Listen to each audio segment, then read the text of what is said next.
Très heureuse de vous avoir retrouvé encore une fois de plus pour vous informer. Bonsoir et bienvenue mesdames, mesdemoiselles et messieurs à cette dernière livraison de nos informations sur l'Étoile numérique. Nous ouvrons ce journal par ces grandes lignes. Un peu de progrès dans les pourparlers entre les rebelles du mouvement du 23 mars et le gouvernement de la République démocratique du Congo à Kampala. Outre les revendications, les M23 accusent l'Ouganda d'être du côté de Congo. Retenez aussi que le forum des assemblées parlementaires de la CIRGL tenu à Kinshasa, la capitale, a pris fin ce jeudi. Et dans cette édition du journal, nous allons dire un mot sur les infrastructures scolaires de la Générale des Carrières et des Mines, notamment un état de lieu de l'école primaire Mumbunda. Pendant cette pluie, les cours sont dispensés dans des conditions inhumaines. Une fois de plus, bonsoir et bienvenue. Nous commençons à Kampala où il y a eu un peu d'évolution dans les pourparlers, une situation qui agace les médiateurs congolais. Celui-ci est accusé par les M23 d'être du côté du gouvernement congolais. Jusqu'à présent, ces rebelles continuent à réclamer l'annulation des présidentielles de 2011, la dissolution du Sénat et des assemblées provinciales, ainsi que la mise en place d'un conseil national de transition pour la partie gouvernementale. Il s'agit d'une vaste blague. Un commentaire de Antoine Roger Mbouilly sur ces images de nos confrères de France 24. Depuis 2 mois, les yeux des Congolais sont tournés vers Kampala, la capitale ougandaise où se tiennent les travaux des négociations entre les membres de la délégation du gouvernement et ceux de la rébellion du M23. L'objectif est de trouver une voie de sortie pour mettre fin à la guerre dans la partie est de la RDC de manière générale et surtout dans la province du Nord Kivu en particulier. À ce jour, les travaux de négociation avancent à pas de tortue et les 2 parties divergent toujours sur plusieurs points. Des plénières de cette semaine, certaines qui avaient plusieurs points à l'ordre du jour n'ont pas eu lieu. Un seul point préoccupe tout le monde. Il s'agit toujours de la conclusion des travaux d'évaluation des accords du M23 mars 2009 qui traînent. Les rebelles réclament les réformes au sein des institutions de Kinshasa, chose que la délégation gouvernementale ne veut pas entendre. Et d'ailleurs, les médiateurs de ces négociations appuient les points de vue du gouvernement congolais qui stipule que tout doit se dérouler dans le respect de la Constitution et loi de la République démocratique du Congo. Alors qu'on s'attendait à une issue heureuse, on tend à présent à un dénouement difficile de pourparlers de Kampala. Les délégués du M23 cherchent déjà les boucs émissaires. Ils exigent l'implication du président ougandais Yoweri Museveni quant au dossier de légitimité des institutions congolaises actuelles. Pour eux, la résistance du médiateur d'aborder la question de légitimité prouverait que celui-ci a 2 penchants du côté du gouvernement congolais. Allégation rejetée ou balayée par les délégués de Kinshasa qui estiment que l'heure est à la conclusion des pourparlers. En tout cas, la crainte des citoyens congolais est de voir ce énième Kampala couché d'une souris, ce qui risquerait de plonger le pays dans une impasse. Les délégations présentes aux assises de Kampala devraient comprendre que l'objectif est la paix et l'unification du pays.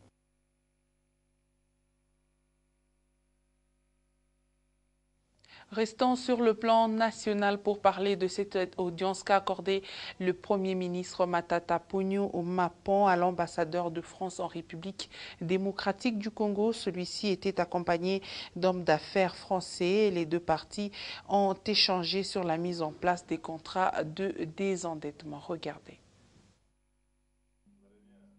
Luc Alad, ambassadeur de France en RDC, conduit cette mission, venu discuter avec les autorités congolaises sur la mise en place du contrat de désendettement. Nous parlons en bref de l'utilisation d'une remise de dettes complémentaires que la France effectue après l'atteinte du point d'achèvement au profit de la République démocratique du Congo. Il s'agit d'une enveloppe globale à disposition de 170 millions d'euros. Il faut donc déterminer avec les autorités congolaises les priorités des priorités, a fait savoir Luc Alad.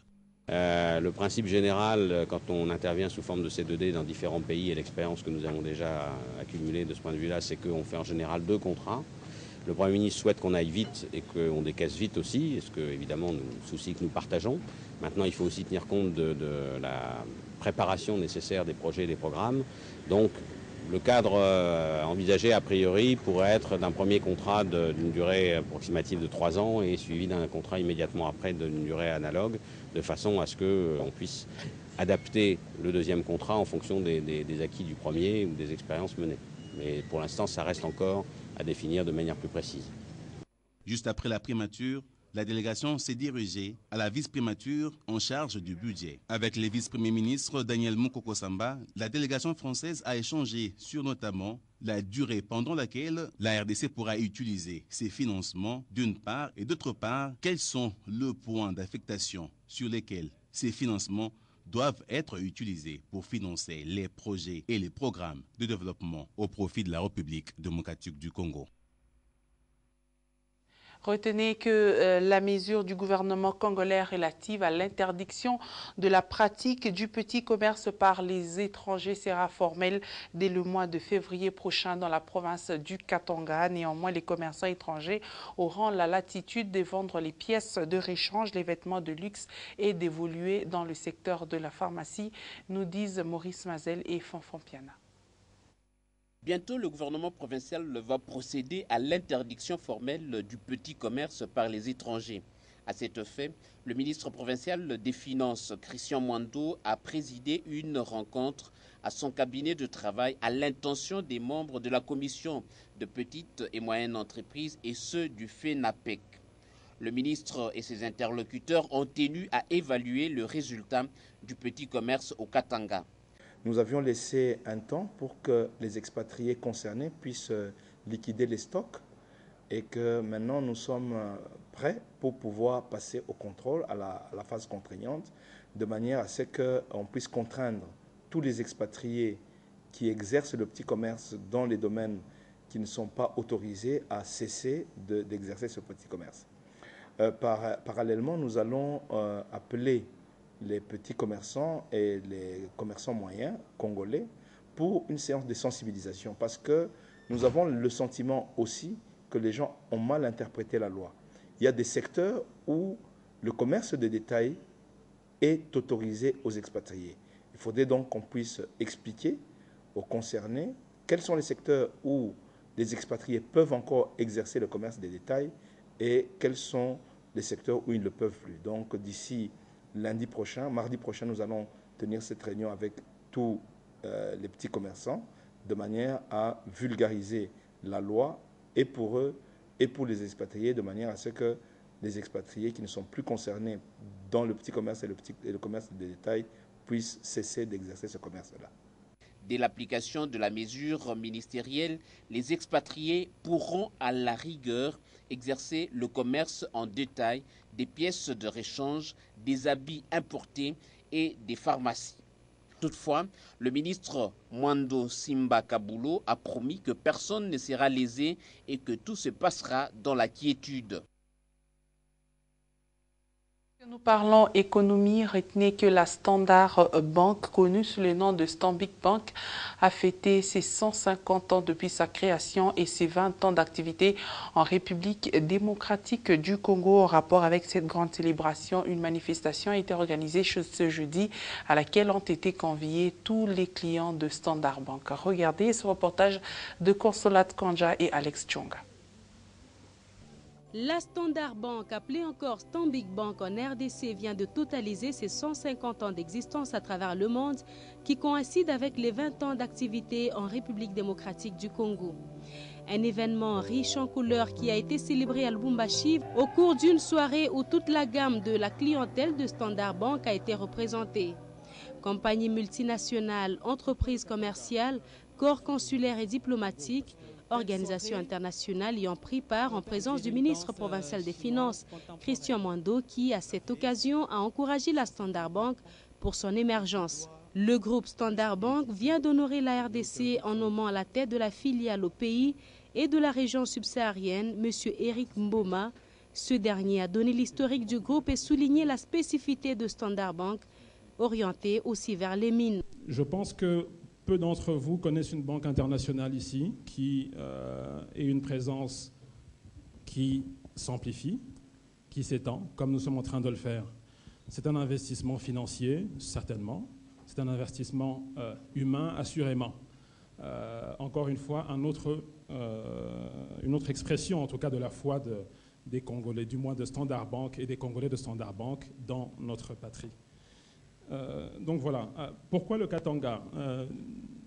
Je pense que le Katanga, effectivement, est à la jonction de tout ce que Standard Bank en fait apporte dans le domaine bancaire, par son expertise. Mais c'est aussi pour moi une terre qui est extrêmement importante. J'en suis parti il y a 20 ans, c'est vrai, mais c'est peut-être pour moi l'endroit le plus cher au Congo. La phase culturelle caractérisée par une diversité de danses,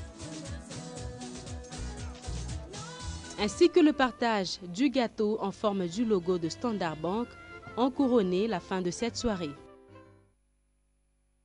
Parlons santé à présent. Suite à la réapparition du choléra dans la commune de la Kenya, une opération de désinfectisation a eu lieu ce jeudi 24 janvier 2013. Les lieux ciblés étaient le marché de la commune de la Kenya ainsi que les toilettes de l'Institut Tayari. Un reportage de Jean-Paul Malimba dans la bouche de Rufin Kibambé.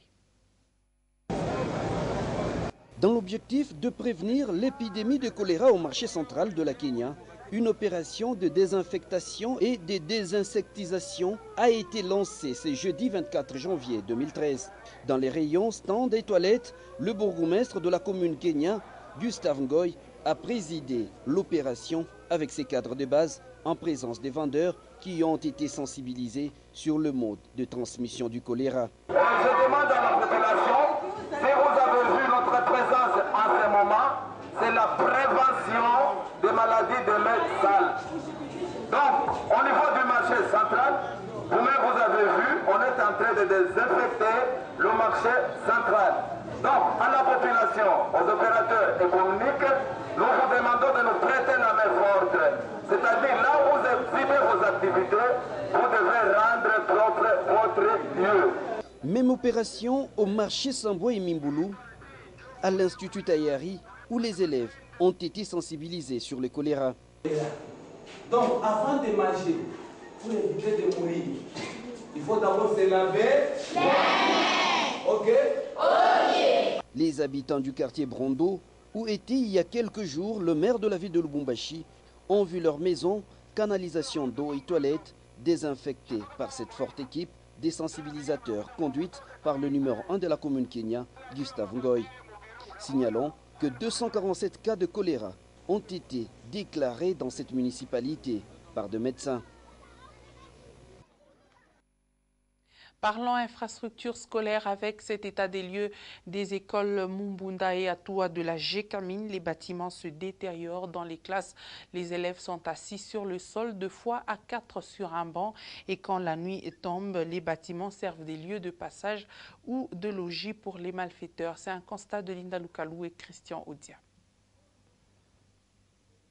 Le syndicat d'exploitants miniers artisanaux du Katanga, CEMAC, a un nouveau comité. Désormais, il sera dirigé par Mohamed Kamwanya Ilunga, qui sera secondé dans ses fonctions par 2 vice-présidents. Je le disais tantôt, nous allons parler infrastructure scolaire avec l'état des lieux des écoles Mumbunda et Atoua de la Gécamine. Ces bâtiments se détériorent. Les enfants sont assis sur le sol et souvent à 4 sur un banc. Et quand la nuit tombe, ces bâtiments servent de lieu de passage pour les malfaiteurs. C'est un constat de Linda Lukalou et Christian Oudia. Voici le portrait d'une école de la Grande Générale des Carrières et des Mines, Gécamine. L'épée Mumbunda présente l'image d'un bâtiment délaissé. L'on croirait que cette école a été un champ de bataille. Pas de porte ni fenêtre.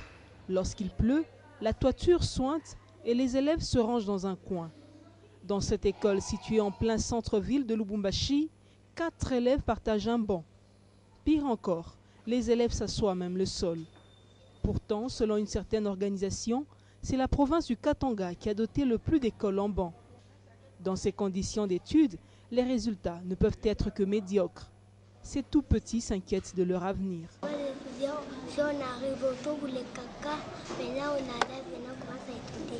Et que dire des installations sanitaires?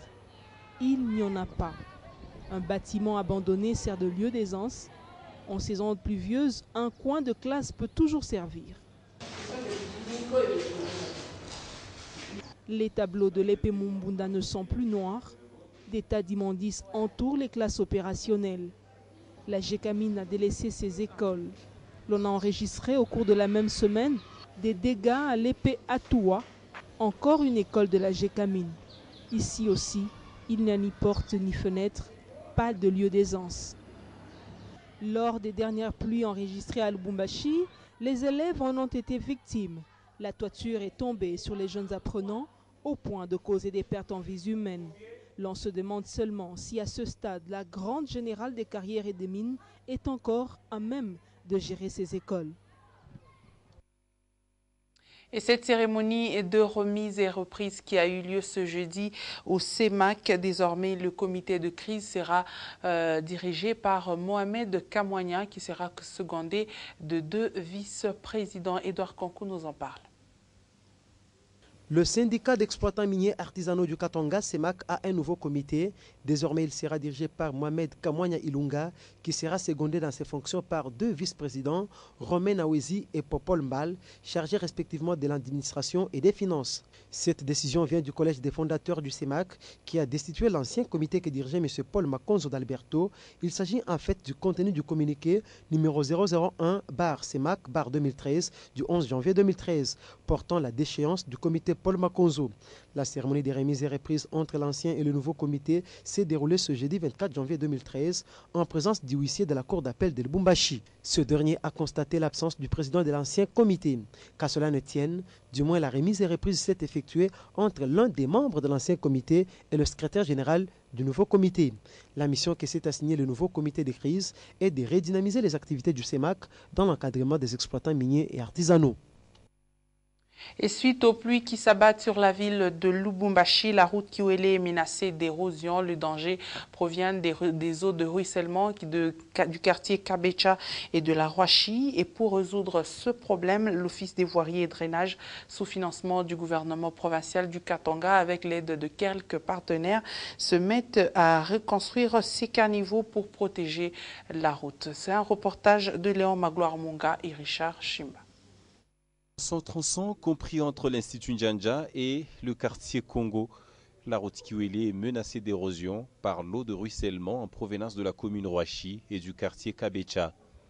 Et pour protéger cette route, l'Office de voirie et drainage, de concert avec une entreprise partenaire, procède depuis plus d'1 mois à la construction des canalisations le long de cette artère principale qui mène vers la Roachi. Nous avons des difficultés telles que les difficultés du milieu, des difficultés du terrain bien sûr, telles que c'est la saison des pluies. La saison des pluies, c'est aussi une difficulté.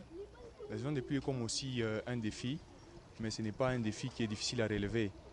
Donc nous sommes là, nous avons des techniques, nous avons des méthodes que nous allons utiliser pour chavirer ces genres de difficultés. Et d'ici là, nous allons décanter à ce problème d'eau qui se pose dans ces quartiers. Donc nous sommes là pour ça. C'est grâce à la route Kiwele que la circulation sur la chaussée de Kasenga et d'autres routes secondaires devient fluide. Nous allons parler sport maintenant avec la CAN 2013 qui se poursuit en Afrique du Sud. La République démocratique du Congo vient d'être tenue en échec par le Niger. 0 but partout a été le score de cette rencontre. Dans une rencontre, voulais-je dire, où les léopards ont été inopinés. Le résumé de cette rencontre avec Constant Guélormouipou. C'est une République démocratique du Congo pas assez convaincante qui a presté devant le Niger, 0 but partout. Un score qui permet au MENA d'entrer dans l'histoire de la Coupe d'Afrique des Nations en inscrivant le tout premier point dans le tournoi. Même si les Nigériens ont été le premier à obtenir une occasion franche de but, avec Sidibé sur une mauvaise relance de la Res Mabiala, l'attaquant des MENA joue le montant gauche de Robert Kidiaba. Côté congolais, Lolo Trésor, Dieu merci Mbokani vont à leur tour rater des occasions franches de but, chacun à sa manière. Le plébiscité soulier d'or en Belgique loupe son face-à-face avec le gardien Kassili Daouda et pourtant bien illuminé par le service de Trésor Mputu à la 41e minute. Et donc le score à la pause a été des 0 buts partout. Et même au retour des vestiaires, La physionomie du jeu ne va pas changer côté congolais et rien non plus ne sera changé au tableau d'affiche si ce n'est un autre festival des ratés avec les Nigériens, ratés qui auront pour auteur l'avant-centre de l'Étoile sportive du Sahel, Moussa Mazou. Plusieurs fois, il va biter sur un certain Robert Kidiaba et même la rentrée de Matumu Zola Roum à la place de Trésor Poutou ne va pas rendre le léopard dynamique en dépit de quelques bonnes combinaisons avec Mbokani. 0-8 partout restera le score final. La RDC devra sortir un grand jeu comme face au Ghana pour prétendre écarter le Mali de Sédou Keïta lors de la 3e journée.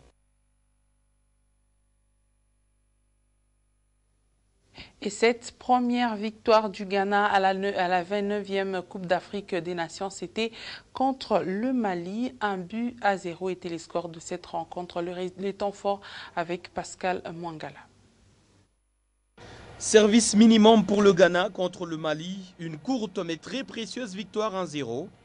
Le héros, c'est Wakaso qui convertit ce pénalty à la 36e minute. D'un puissant tir, il bat le portier malien Samassa pour l'unique réalisation. À l'origine, c'est Badou qui est fauché en pleine surface de réparation. Nouman Diaz désiré, l'arbitre ivoirien siffle le pénalty. C'est le début du bonheur ghanéen. Pourtant, déjà à la 6e minute, Seydou Keïta pouvait ouvrir le score pour le Mali. L'ancienne cartouche catalane bute sur Daouda. Visiblement, le goalkeeper ghanéen se sert de ses mains en dehors du grand rectangle pour arrêter le ballon. Simplement, un carton jaune brandi par l'arbitre. Et le coup franc de Keïta passe à 1 centimètre du but.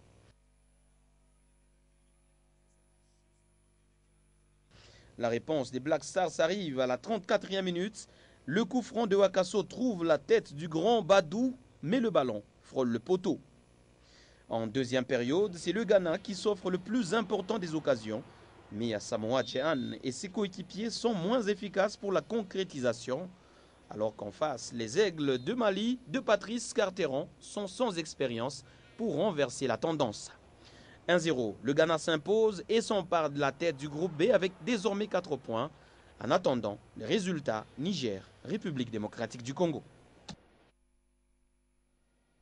Ce journal vient de toucher à sa fin. Je vous rappelle que l'actualité, c'était le progrès que connaît les pourparlers entre les rebelles du mouvement du 23 mars et le gouvernement congolais à Kampala. Outre les revendications du M23, ces derniers accusent l'Ouganda d'être du côté du Congo. Et puis, retenez aussi que le forum des assemblées parlementaires de la CIRGL tenu à Kinshasa a pris fin ce jeudi. Et dans cette édition du journal, nous avons parlé des infrastructures scolaires de la GECAMI, notamment avec cet état de lieu de l'école primaire Mumbunda. Pendant cette période de pluie, les cours se donnent dans des conditions inhumaines. Et c'est complètement terminé avec cette dernière livraison de nos informations de ce jeudi 24 janvier. Retrouvez demain à 9h et 13h Consolat Konja pour vous informer. À 19h, Karine Kabongo. Moi, je veux revenir à 23h. Ça sera avec ce même et réel plaisir. Bonne suite de nos programmes.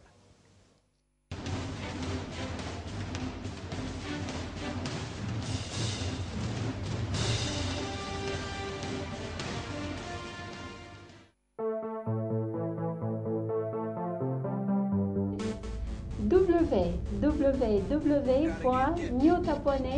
le Katanga vers le monde. Nyota.net, une autre face d'information. Nyota.net, une autre source d'information à ligne.